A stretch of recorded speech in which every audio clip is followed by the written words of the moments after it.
funny.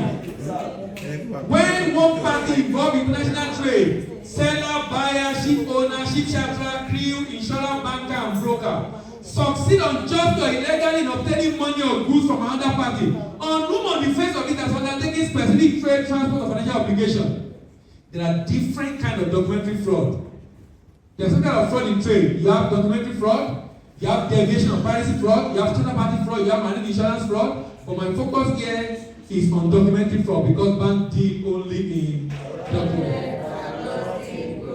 Let me tell you about a fraud case in bill for collection. This is a bill for collection. It was Vietnam, cashew nut, raw cashew nut. It was a bill for collection. It was a Nigerian bank that received that sent the document. You know, the customer is the one that will inform the bank where to send it based on the agreement. So my suspicion is the exporter, the importer, provided an address. He can say ABC Bank, but put address of his own location and put his phone number. So if a courier get there and he can't see the bank, he will call the phone number. If whoever pick, he will give it to him. That was exactly what happened. So they sent the document to supposed bank.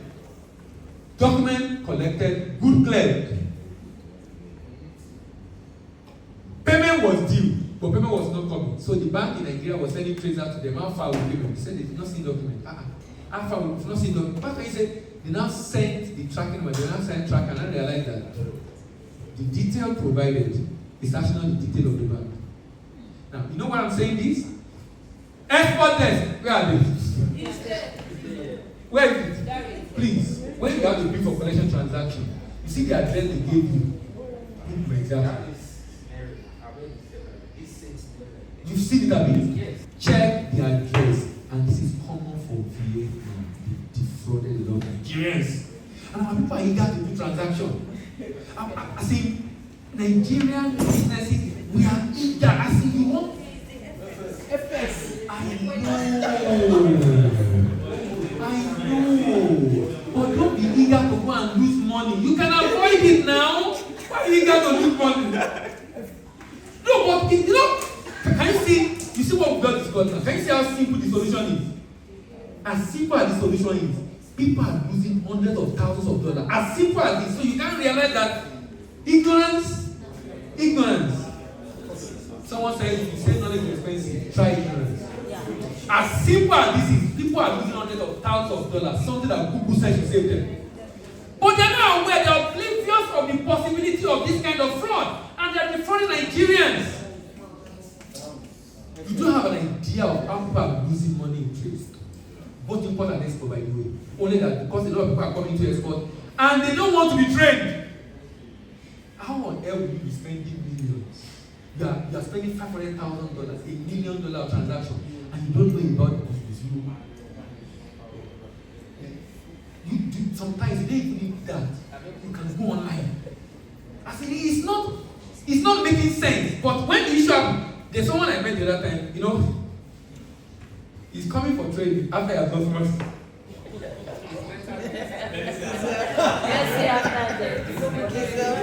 But it's still better. It's better than I've ever. I'm telling you, but he's appreciating the training more. You see this, the guy for this thing, the guy for this Kabasa, what do you call the name of that bank? This Kabasa, is it Kabasa? Atigiakasa, that bank, the guy is involved. The guy have mastered UCP. Oh my God. When I met him in Anambra and we had conversation, he not giving you the because he has to pay for my flight.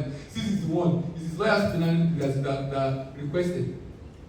The guy was, you know, I don't know what they say in your school, when you're in university, when someone is vibrating, you say it's discharging. In my school, they say the person is discharging totally. The guy has mastered UCP, but he could have mastered UCP before that shipment. He could have mastered it before the shipment. Because he hasn't mastered it. No, but they say this thing is painful because I relate with some of these people, I can feel the pain, but sometimes when you are talking, when you are trying to tell them, you say, no, I just need a contract so I can do my shipment. They don't, you know, some people just see trade like, is it not just to go and pick up, you go put it in the container and do the shipment?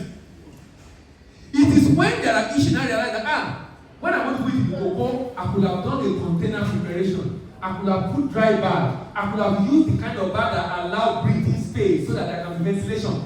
But you are getting to know about it after you've lost money. But you could have prevented it. But guess what? He doesn't see the learning as investment. He sees the learning as cost. And this is the reason why export is not paid by the people come in, they make money, they stop.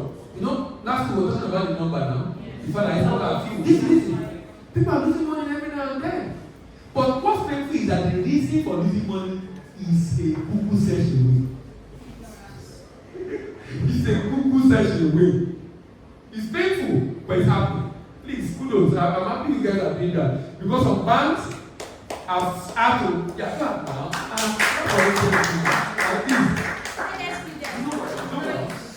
There is a bank that the customer is taking them to court for this matter. Yes, now. Because the customer is saying, how will you send my document?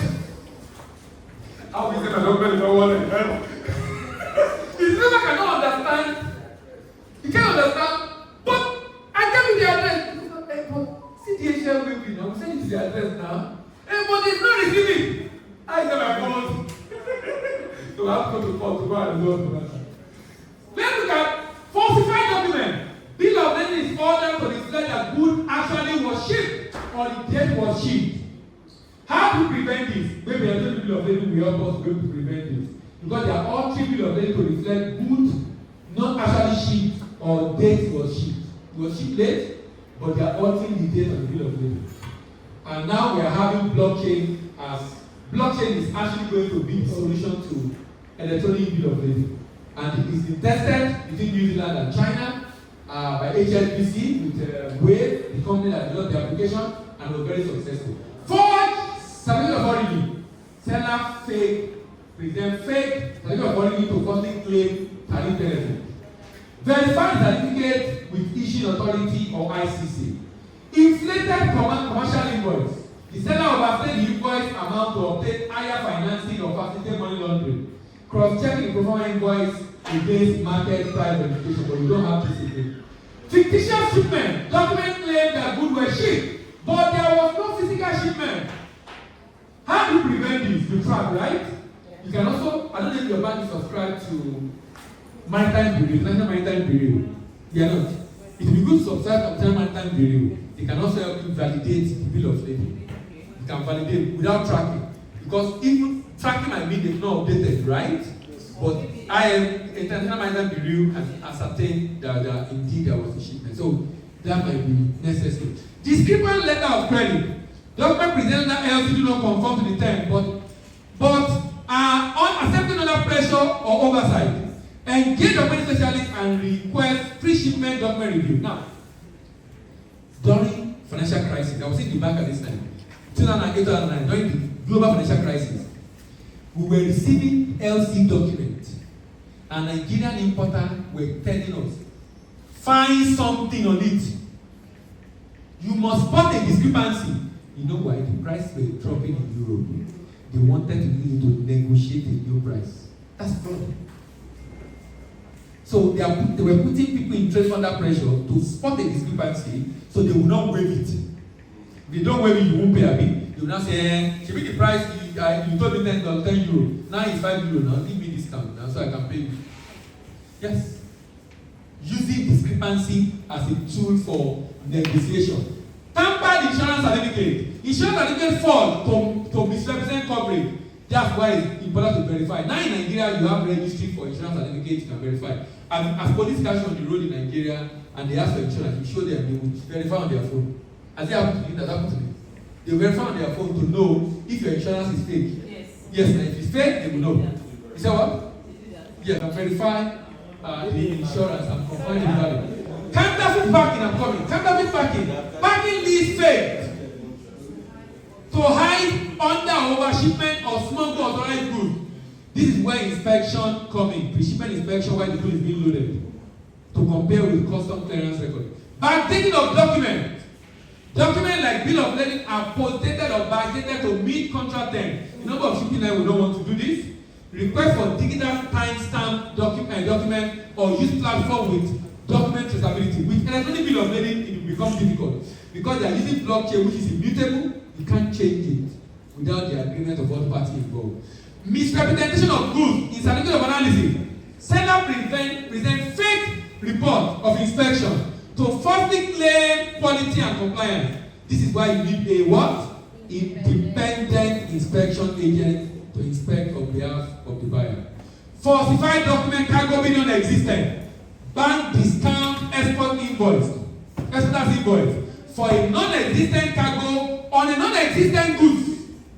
A non-existent cargo on a non-existent ship or non-existent cargo on an existent ship.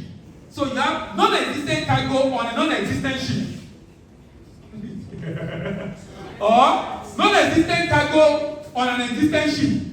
In both cases, there are no cargo.